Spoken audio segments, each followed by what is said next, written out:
What's up, guys? For today's knife review, we're going to be talking about a brand new knife on the market. This one is called the SOG SEAL XR. Now, I haven't done a knife review in a long time, and that's just because there was just nothing on the market that got me excited or really piqued my interest. This one, however, for some reason, something about it just caught my eye and caught my attention, and I've been dying to get my hands on this one. So I was super excited when Knife Center finally got it in stock, so I got one as soon as I could.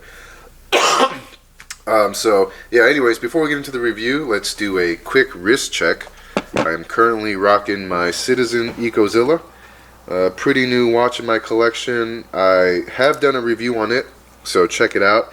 It's just absolute tank of a knife, and I am still in my honeymoon phase with it.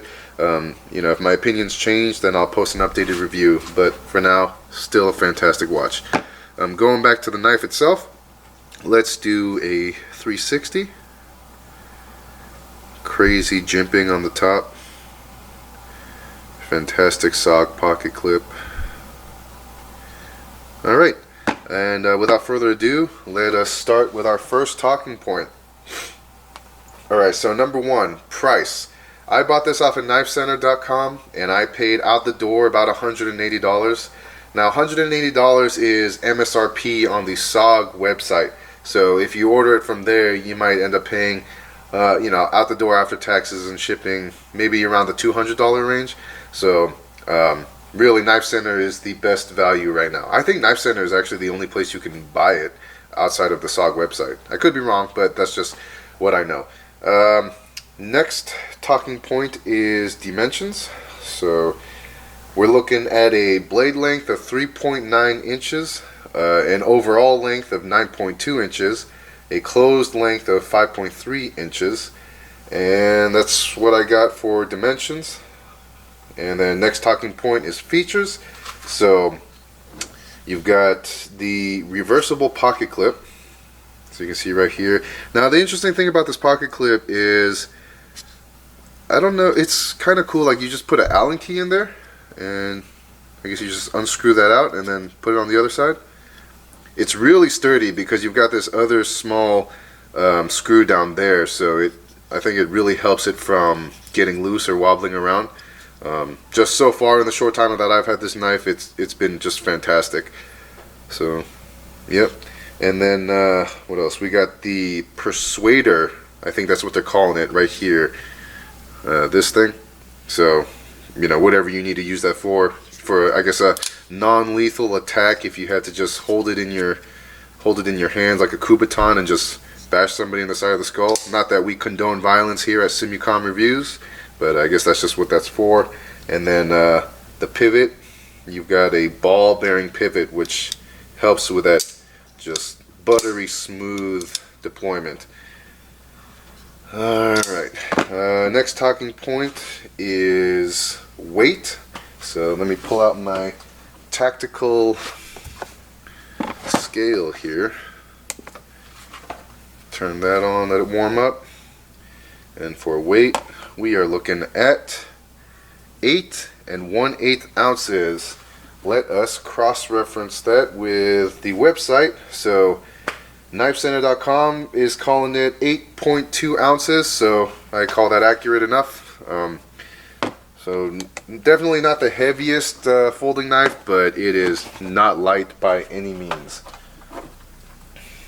And you know, I've got no problem with it. I actually prefer a knife with some heft to it. But if that's the kind of thing that you're trying to avoid, then just keep that in mind. Alright, next talking point is comparison. So let's compare this to other known knives. Well, just other known knife. I only brought out one knife with me. So I've got here the PM2. I think for most knife collectors, you are all familiar with this knife. And if not, then you should be. But here we go. Here's a side by side. So as far as handle length goes, it's actually very similar as far as length goes. I mean, thickness, you know, it's night and day, but overall handle length is very similar. So for those of you who do own a PM2, you're pretty much looking at the same length for handle. And then as far as blade goes, that's where we're at with that. And then let's do a side by side with them closed. Okay. So just to give you an idea, if you need to visualize how big this knife is in your mind. Alright, next talking point is blade steel. So for blade steel, you've got an S35 VN, which I believe is here. Yep. If you can see that, can you see that? CPM S35 VN. Now, I am not a steel scientist or expert by any means. All I know is that all the knives that I own with S35 VN steel are fantastic. They are sharper than anything. You know, I guess not anything, but they're super sharp. They maintain their sharpness, and they're not too difficult to sharpen and get back to the factory, the level of sharpness that they were when I first bought them. So yeah, I've got no complaints with S35 VN. And just looking online and looking at other YouTube videos, I think most people are generally consider S35 VN a higher quality blade steel. Alright, handle material. So for handle material, we are looking at black glass reinforced nylon. So it's, I don't know what that means, but it's very sturdy. There is no play in the handle material. It just feels solid. And then you do have metal liners inside, and they are skeletonized. They're not like fully skeletonized. I feel like they could have done a better job skeletonizing the liners to maybe help with that weight. But I mean, they did what they could, I think, and so I appreciate that. Okay, next talking point is action and deployment. So as I said before, this action is outstanding. Out the box, these XR knives that SOG is producing are fantastic. I have a Terminus XR, and it was the same thing with that. Like, there was no break-in period. How easily it's coming out now is how it is coming straight out of the factory. So I am absolutely impressed with that. And let's see. Yeah, so that's all I got for the action and deployment. I would give it 11 out of 10 if I could. Next item is the lockup. Same thing with lockup. This XR locking mechanism is fantastic. If you have any experience with the Access lock from Benchmade, or the what's the other one from Spyderco? The I think the ball bearing lock, or whatever it's called. You know, they all kind of have the same principle, and they're all fantastic locking mechanisms. And it's no different with the XR lock. Maybe, you know, the XR lock might actually be better, just how it's designed and how easy it is to use and grab a hold of with your fingers. Alright, next talking point is ergonomics. So you've got these finger choils cut out here, and they maybe even overdid it with the jimping on the top. I have not had to really hard use this knife yet, so aka hold it for long periods of time, but just doing basic day-to-day work with it, man, it melts in your hand, right? Perfect fit, and grip will never be an issue with you. I think that the choils are big enough for you to carry this knife comfortably with gloves, and even without gloves, it feels real secure.